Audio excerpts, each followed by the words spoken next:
Assalamualaikum warahmatullahi wabarakatuh. Apa kabar adik-adik mahasiswa semuanya? Semoga semua sehat-sehat ya. Pada kesempatan ini kita akan mempelajari mengenai public speaking. Dan materi untuk public speaking sudah Ibu share ya di grup dan bisa adik-adik mahasiswa pelajari. Nah, dan Ibu akan sedikit menjelaskan mengenai konsep pidato ya. Pertama adalah pembukaan. Ini pembukaan, kemudian kedua isi, kemudian ketiga penutup. Nah, di pembukaan pertama-tama kita mengucapkan salam ya kepada audiens, salam. Kemudian setelah salam, kita ada kata pembuka ya, dan pengenalan diri ya. Kemudian latar belakang mengapa memilih topik ini, topik yang kita pilih itu apa, latar belakangnya kita jelaskan. Kemudian apa yang membuat Anda tertarik dengan topik yang Anda pilih. Misalnya pembukaan ya, kita salam dulu, Assalamualaikum warahmatullahi wabarakatuh, apa kabar misalnya teman-teman semua, dan apalah gitu kata-kata yang bisa kalian ucapkan di sini ya. Kemudian mengenalkan diri seperti misalnya saya Anita, usia saya 57 tahun. Saya berasal dari Palembang, tepatnya Sumatera Selatan. Pekerjaan saya pada saat ini mengajar di Universitas Islam Negeri Raden Patah, Palembang. Hobi saya menyanyi, berenang, dan jalan-jalan. Jadi pada kesempatan ini saya akan menyampaikan pidato saya dengan topik, misalnya topiknya kita pilih putus asa atau menyerah bukanlah pilihan. Nah, kemudian kita masuk pada ide utama, yaitu pada pembuatan kalimat. Ya, kita buat dulu misalnya pertamanya itu adalah masa lalu ya, masa lalu. Kemudian masa yang sekarang, kini, dan yang akan datang. Misalnya dulu saya itu orangnya pemalu dan males banget. Tapi sekarang saya sedang berusaha untuk memperbaiki diri saya sehingga saya bisa mencapai masa depan yang lebih baik, itu harapan saya. Kemudian kasih tips ya dan strategi ya. Itu. Selanjutnya isi cerita itu harus ada 5W dan 1H. Kalau dalam bahasa Inggrisnya ya, what, where, why, when, dan how.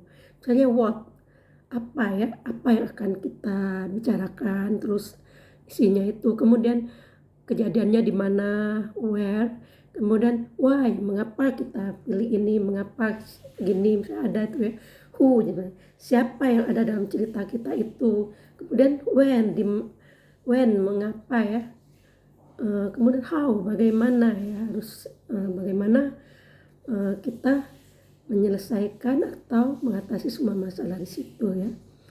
Kemudian kita masukkan juga kata-kata bijak seperti di sini, never give up, today is hard, tomorrow will be worse, but the day after tomorrow will be sunshine. Nah, atau if opportunity doesn't come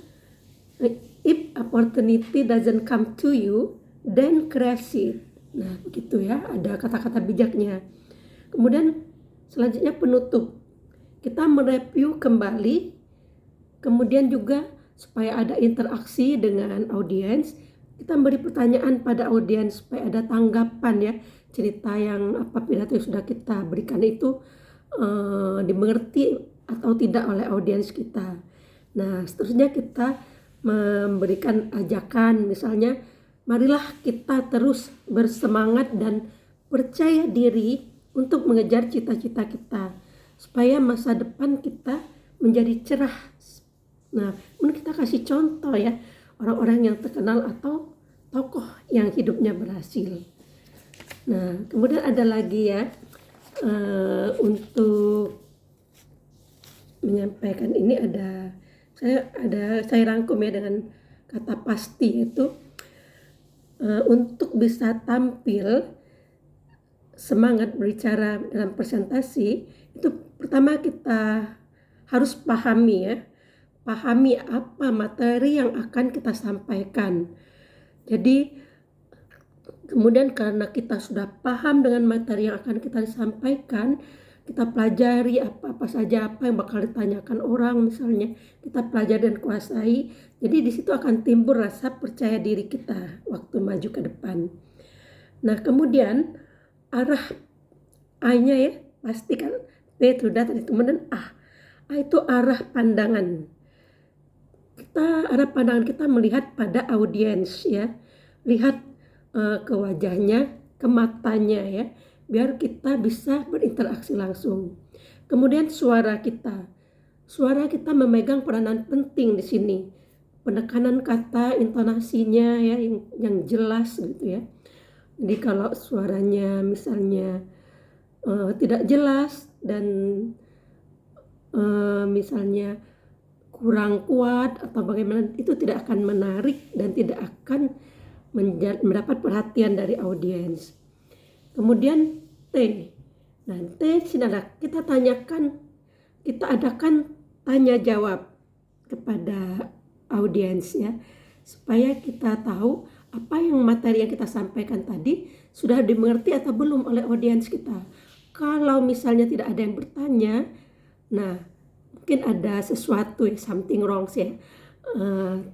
Kita yang bertanya kepada mereka ya, apakah mereka yang sudah mengerti apa yang kita katakan atau apa yang akan ditanyakan. Begitu kita adakan interaksi ya. Nah ya, I-nya interaksi. Jadi hal penting mengapa audien supaya ada feedback balik, artinya memahami apa materi yang disampaikan. Jadi itu yang harus kita kuasai. Kemudian yang tadi yang seperti Ibu katakan tadi, tidak kalah penutupnya ya. Penutupnya itu harus bisa menarik ya, mereview kembali, memberi pertanyaan pada audiens supaya bertanggapan. Ya, begitu Ibu rasa. Sekian arahan dari Ibu. Nah, silakan kalian mencoba dan nanti dikirim dengan bentuk video ya seperti ini. Minimal waktunya 3 menit ya. Oke, terima kasih. Wassalamualaikum warahmatullahi wabarakatuh.